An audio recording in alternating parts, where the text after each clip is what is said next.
أعزائي الكرام، سنشرح درس التربية الإسلامية للثانية بكالوريا، وهو بعنوان التوحيد والحرية. هذا الدرس يندرج ضمن مدخل التزكية، ومدخل التزكية يتكون من 4 دروس أساسية. الدرس الأول هو التوحيد والحرية، والدرس الثاني هو الإلحاد بين الوهم والحقيقة، والدرس الثالث بعنوان النظر والتفكر سبيل العلم والإيمان، والدرس الرابع بعنوان القرآن الكريم منهج حياة. وقبل أن نبدأ في شرح الدرس الأول لا بد أن نفهم ما المقصود بالتزكية. فالتزكية كما قال الله تعالى في سورة الشمس: قد أفلح من زكاها وقد خاب من دساها. فالتزكية معناه الاستقامة على الدين والخلق، وقد بينها الله سبحانه وتعالى في سورة الشمس. الله سبحانه وتعالى يتحدث عن نفس الإنسان وقال: قد أفلح من زكاها. فالتزكية هنا هو تطهير الإنسان نفسه من خلال طاعة الله تعالى واجتناب ما نهى عنه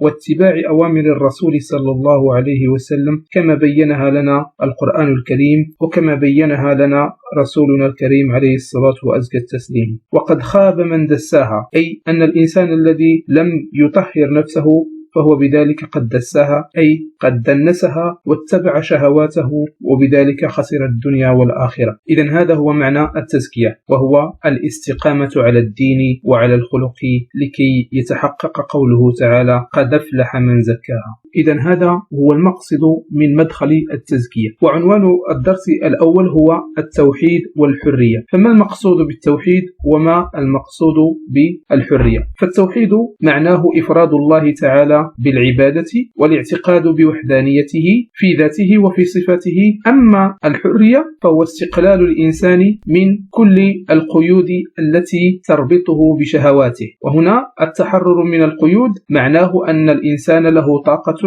تكبلها شهواته، فحينما يتحرر من شهواته فهو بذلك يكون منتجا، يكون قادرا على العطاء، لأن القيود المادية والمعنوية قد أزالها منه. والتوحيد له أنواع، فنجد توحيد الربوبية وتوحيد الألوهية وتوحيد الأسماء والصفات. والمقصود بتوحيد الربوبية أن الله سبحانه وتعالى هو خالق كل شيء، فالإنسان بذلك يؤمن بأن خالق هذا الكون وخالق كل شيء فيه هو الله سبحانه وتعالى لا شريك له. وهناك توحيد الألوهية، ومقصده لا معبود إلا الله سبحانه وتعالى، فلا يمكن للمؤمن أن يعتقد بوجود إله آخر من غير الله سبحانه وتعالى، فلا معبود إلا الله سبحانه وتعالى. وتوحيد الأسماء والصفات يقصد بها الإيمان بصفات الله وأسمائه باعتبارها تحقق وحدانية الخالق سبحانه وتعالى، فلا يمكن أن تؤمن بالله تعالى وتوحده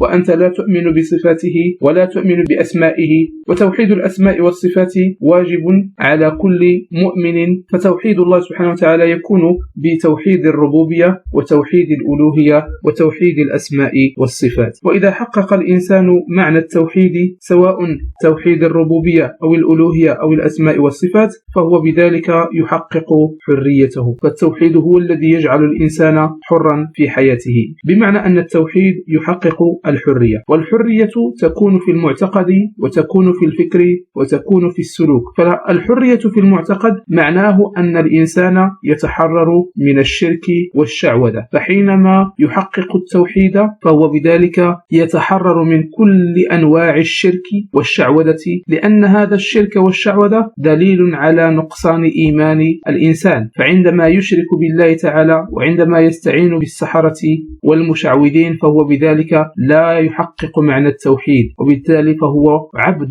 لمعتقداته الخاطئة، عبد لهذه الشرور التي تحيط به من شرك وشعوذة. فكلما كان الإنسان محققا لمعنى التوحيد في الربوبية والألوهية والأسماء والصفات فهو بذلك يتحرر من كل المعتقدات الخاطئة ومن الشرك ومن الشعوذة. والإنسان كذلك يحقق الحرية في الفكر حينما يحقق معنى التوحيد بكل مكوناته. والحرية في الفكر معناه أن الإنسان يتحرر من التقليد والتبعية، فلا يكون بذلك مطيعا لكل تقاليد مجتمعه الخاطئة ولا يتبع الأولين، وإنما يتبع أوامر الله سبحانه وتعالى ويجتنب نواهيه، وبذلك ففكره وعقله يتحرر من كل هذه التقاليد الخاطئة. وكلما حقق الإنسان التوحيد كلما كان حرا في سلوكه كذلك، فلا يكون الإنسان عبدا لشهواته، وإنما هو قادر على أن يتحكم فيها وأن يكون قادرا على معرفة ما ينفعه